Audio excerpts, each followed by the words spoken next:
There. Hey! Okay. Hey, everyone. Yes, Tabletop Foundry, we're back again. Making a new video today, and unfortunately, we have a retraction. Don't shoot us.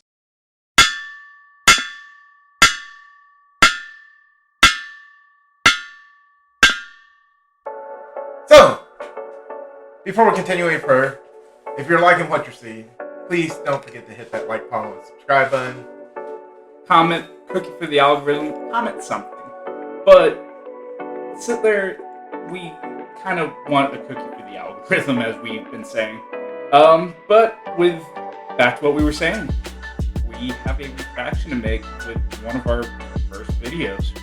Say this is so. Hey, if Powder could do it, we could do it. We messed up. Well, we sort of messed up. We didn't really mess up. But let me explain this.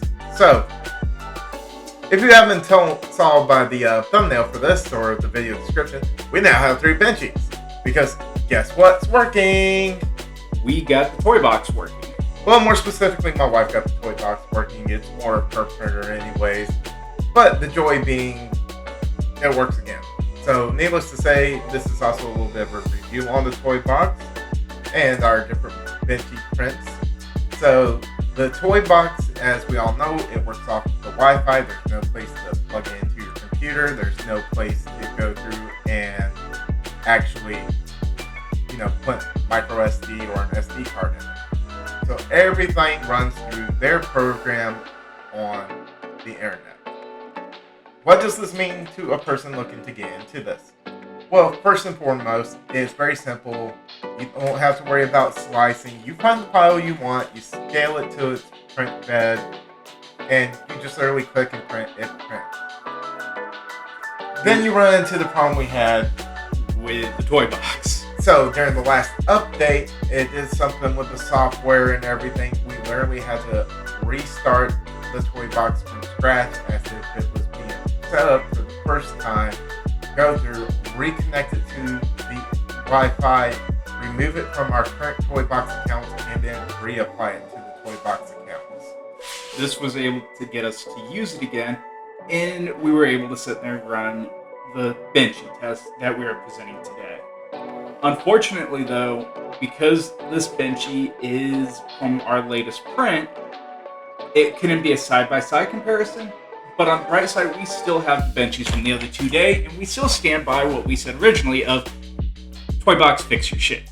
Yeah, that was a lot of a headache to fix, but it's done. And so, here we are with the Benchies. So, first and foremost, you've seen me playing with these. I have sat there and flipped them. We don't know which is which. I'm just going to do a blind grab and hand it to Justin here and give his impressions. I gave mine on the opening video. Justin, it's your turn. Alright. First Benchy. First Benchy is definitely the resin print. You can feel it. It's got a little more weight as I sit here and toss it around because that's what I do. And, of course, it's a clear print. You can see on the bottom, I've got 2 cameras going, so this is amazing. You can see where it actually tried to print out the lettering on the bottom. And it did a fairly well job. It's a good sturdy piece and I like it. So next up, that Benchy. So this Benchy right here, I can tell you already, is the one from the Toybox. Now, is a very good print nonetheless, considering it's from a printer literally made for children.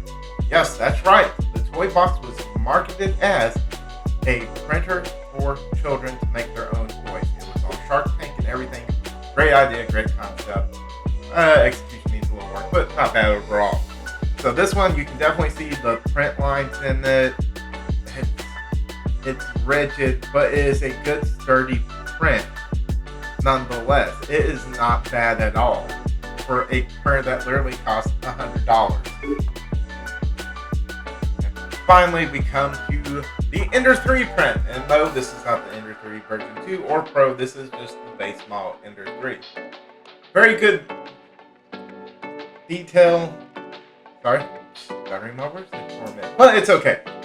So the lines from the print are not as much detailed, we will say. detailed really is the word. They're not as prevalent. Not as crisp. Yes, but it makes for a smoother looking print.